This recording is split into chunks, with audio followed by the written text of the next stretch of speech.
Hey everyone, तो इस video में हम वनोन्मूलन और उनके प्रभाव को देखेंगे, deforestation and there effects. Notes देखते हैं पहले। देखिए, भारत में वन क्षेत्र का ह्रास यानी कि वन क्षेत्र में कमी भारत के जननांकीय संक्रमण के से प्रत्यक्षतः संबंधित है। जननांकीय संक्रमण क्या होता है?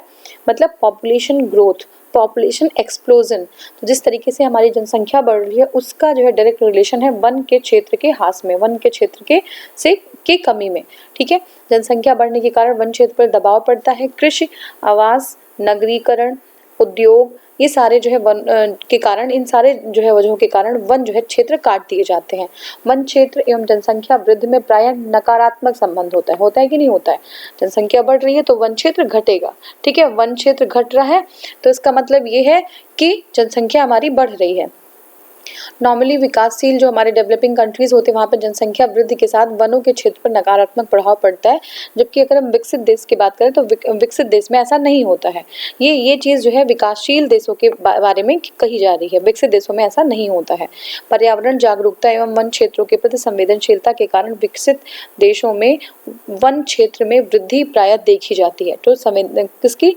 वन क्षेत्र के प्रति संवेदनशीलता के कारण विकसित जो डेवलप्ड कंट्री होती है उसमें वन क्षेत्रों में प्रायः वृद्धि देखी जाती है। ठीक है, हालांकि अधिकांश देशों में जनसंख्या वृद्धि वन क्षेत्र को दुष्प्रभावित ही कर रही होती है। ठीक है ना, जनसंख्या वृद्धि हर जगह मोस्टली अगर वहाँ पे भी हो तो यही चीज़ें होने लगेंगी। लेकिन अब क्या है, डेवलप्ड एरियाज में कुछ ऐसा होता है कि वहाँ पे पॉपुलेशन कम होती है एक तो, ठीक है, टेक्नोलॉजी ज़्यादा होती है हाई फाई। तो यहाँ पे जो है हमारे यहाँ टेक्नोलॉजी भी नहीं है, पॉपुलेशन भी एक्सप्लोजन हो रहा है, तो हमारे पास एक ही चाह रहा है कि चलो वनों को काट दे और वहाँ पे इंडस्ट्री लगा लिया जाए या वनों को ही रॉ मटेरियल की तरह यूज़ कर ले। ये चीज़ें होती हैं। वन के जो है डिफॉरेस्टेशन या वन ह्रास का मुख्य कारण तेजी से हो रहा औद्योगिकरण है। ठीक है, इंडस्ट्रीज लगा रहे हैं हम लोग, वनों से काटकर नगरों की स्थापना जो है की जा रही है, लकड़ियों का दोहन किया जा रहा है, खाली हो रही भूमि का उपयोग कृषि के लिए किया जा रहा है। ठीक है, जब ज़्यादा लोग होंगे तो हमें क्रॉप्स की भी ज़्यादा ज़रूरत पड़ेगी। अब वनोन्मूलन के कारण देख लेते हैं। तो पहला कारण तो क्या है? सड़कों के विकास के लिए, है ना। जो अब रोड बना रहा है तो जो सड़क है उसको जो है वन को काट पीट के रोड बना दिया जा रहा है। ठीक है, फिर खेती योग्य भूमि के विस्तार के लिए, जनसंख्या बढ़ रही है तो हमें क्रॉप्स भी ज़्यादा चाहिए। ठीक है, नीति निर्माण में सतत विकास की अनदेखी हो रही है ना। नीति निर्माण मतलब जो पॉलिसीज बन रही हैं उसमें सस्टेनेबल डेवलपमेंट हम नहीं देख रहे हैं। सिर्फ एजेंडा लाने से सब सस्टेनेबल डेवलपमेंट नहीं होगा जब तक कि हम अपनी नीतियों में, अपनी पॉलिसीज में हम सतत विकास से सस्टेनेबल डेवलप की बात ना करें, फ्यूचर की बात को सोच के हम पॉलिसी ना बनाएं, तब तक काम नहीं चलेगा। जंगल की आग जो नेचुरल वे में लग जाती है, कभी कभी ह्यूमन इंड्यूस भी होती है, तो उसकी वजह से जो है जंगलों का ह्रास हो रहा है। शहरीकरण, औद्योगिकरण, काष्ठीय पादपों का अंधाधुंध व्यावसायिक उपयोग हो रहा है। ठीक है ना, पशुओं द्वारा घास चरना, ये सारी चीजें वन उन्मूलन के कारण हैं। अब देखिए हम कि नगरीकरण भी निर्वनीकरण का प्रभाव नहीं है। अब देखिए इंपॉर्टेंट है, ध्यान रखिएगा, नगरीकरण जो है निर्वनीकरण का प्रभाव नहीं है। उल्टा इसका समझ लीजिए कि निर्वनीकरण की वजह से जो है लोग पॉपुलेशन से मतलब है, इसका पॉपुलेशन की जरूरत हो, निर्वनीकरण हो रहा है। लेकिन नगरीकरण का वनीकरण से प्रभाव, और ये क्वेश्चन आ चुका है, निर्वनीकरण का प्रभाव नहीं है। बहुत सारे लोग कंफ्यूज भी थे इसमें, बल्कि यह निर्वनीकरण के कारणों में से एक है। नगरीकरण जो है वो रिजल्ट है ना। निर्वनीकरण एक रिजल्ट है नगरीकरण का। ठीक है, नगरीकरण जब होगा तो वनों को निर्वनीकरण करना पड़ेगा, डिफॉरेस्ट करना पड़ेगा। तो ये जो है, ये क्या है? ये प्रभाव नहीं है, बल्कि यह निर्वनीकरण के कारण है। बढ़ती आबादी की आवश्यकताओं को पूरा करने के लिए नगरों और वास स्थानों का विस्तार वनों और जैव विविधता को प्रभावित करता है। नगरों की आवश्यकताओं के संदर्भ में भी वनों की कटाई से वन क्षेत्र कम हुए हैं। ठीक है, अब इसके अगर हम अपोजिट देखें तो हिमालय में जल स्रोतों का सूखना, जैव विविधता की हानि और मृदा अपरदन वनोन्मूलन या निर्वनीकरण के प्रभाव हैं। ठीक है, तो क्या है? हिमालय में जल स्रोतों का सूखना, जैव विविधता की हानि और मृदा अपरदन वनोन्मूलन या निर्वनीकरण का प्रभाव है। ठीक है, ये हो गया। देखिए नेक्स्ट हमारा है, देखिए नेक्स्ट हमारा है कि वनोन्मूलन के प्रभाव कौन कौन से। वनोन्मूलन होगा तो वर्षा कम होगी, क्षेत्रीय तथा भूमंडलीय जलवायु पर दुष्प्रभाव पड़ेगा। ठीक है, जैव विविधता को हानि होगी, बाढ़ और सूखा की बारंबारता बढ़ जाएगी, मरुस्थल का निर्माण होने लगेगा, भूमि की उर्वरक शक्ति का ह्रास हो जाएगा, मृदा अपरदन होने लगेगा, भूमंडलीय तापमान में वृद्धि होगी, जाति विलोपन होगा और हिमालय में जल स्रोतों का सूखना ये भी होगा। ठीक है, तो अगर अब किसी के पास अभी टाइम हो भरा हो तो आप जो है कमेंट सेक्शन में आप मुझे लिख सकते हैं कि ये सब ऐसा क्यों हो रहा है भाई, भूमंडलीय तापन क्यों हो रहा है। मृदा अपरदन आप बहुत ईजी है, भूमंडलीय तापन क्यों हो रहा है, CO2 को क्या कर रही है, CO2 एब्जॉर्ब कर ले रही है, अगर वही CO2 एब्जॉर्ब नहीं करती, CO2 सिंक है एक्चुअली वन, अगर एब्जॉर्ब नहीं करती तो वही एटमॉस्फेयर में छोड़ देती तो ग्लोबल वार्मिंग हो जाती।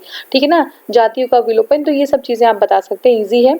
अब देखिए नागालैंड के पर्वत क्रमशः बंजर होते जा रहे हैं। ठीक है, नागालैंड में जो पर्वत है बंजर होते जा रहे हैं, इसका प्रमुख कारण है यहाँ के स्थानीय जातियों द्वारा बहुत ही बड़े पैमाने पर झूम की खेत जो है कृषि करना। झूम तो जानते हैं ना कि एक जगह से करके और फिर दूसरी जगह चले गए, उसको जला के बर्न कर दिया हमने। पहले पहले तो हम जाएंगे तो हमें लैंड तो ऐसे मिलेगी नहीं, फॉरेस्ट होगा, वहाँ पे झाड़ियाँ होंगी, झाड़ियाँ हर्ब और शर्ब्स को उसको जला दिया, वहाँ पे जो है खेती कर ली, फिर उसको जो है खेती करने के बाद जो बचता वचता है उसको फिर जला के चले जाते हैं दूसरी जगह पे, फिर वही काम करते हैं, फिर तीसरे पैच पे पहुंच जाते हैं, चौथे पैच पे आते हैं, ऐसे ही घूमते घूमते वो सर्कुलर मोशन में वो घूमते रहते हैं। ठीक है, तो इसकी वजह से झूम कृषि जो है की वजह से नागालैंड के जो पर्वत हैं वो बंजर हो जा रहे हैं। झारखंड राज्य के वन क्षेत्र की जलवायु को प्रभावित करने वाला मुख्य घटक है जंगल की आग। तो झारखंड में जो है जंगल की आग की वजह से जो जलवायु वन क्षेत्र का जलवायु है वो प्रभावित हो रहा है। जंगल की आग से झारखंड के प्रभावित होने वाले जिलों में हजारीबाग, जमशेदपुर, पालामू और बोकारो आदि है। ठीक है, जंगल की आग झारखंड के आरक्षित एवं संरक्षित वनों में भी प्रमुख समस्या है ये। ठीक है, अब देखिए, हाँ, वालपराई नगर तमिलनाडु में है। ये तमिलनाडु के कोयम्बटूर जिले में है। वालपराई नगर तमिलनाडु के कोयम्बटूर जिलों में स्थित है।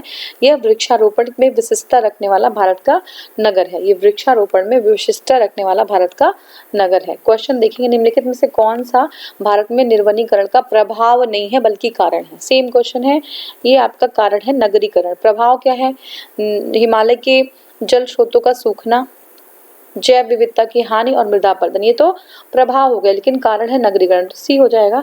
देखिए नगरीकरण जो है ये MP से उत्तराखंड में क्वेश्चन आया हुआ था।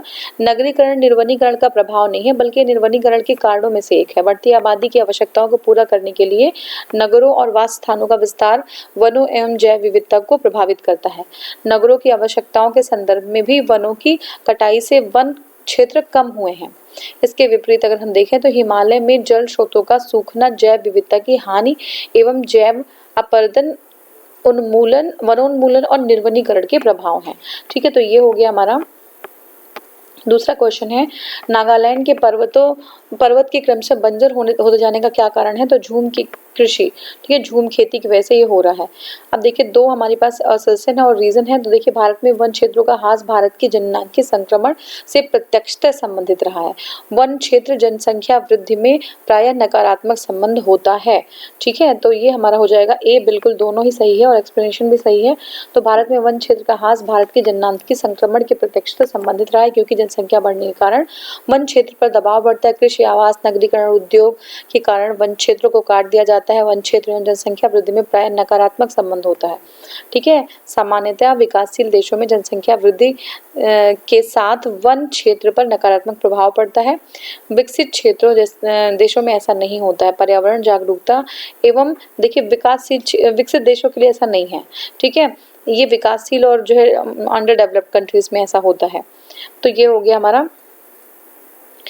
अब देखिए पर्यावरण जागरूकता और वन क्षेत्रों के प्रति संवेदनशीलता के कारण जो विकसित देश है वहाँ पे वन क्षेत्रों में प्रायः वृद्धि देखी जाती है। हालांकि अधिकांश देशों में जनसंख्या वृद्धि और वन क्षेत्र को जो है जनसंख्या वृद्धि जो होती है वो वन क्षेत्र को क्या करते हैं, एडवर्सली इफेक्ट करते हैं।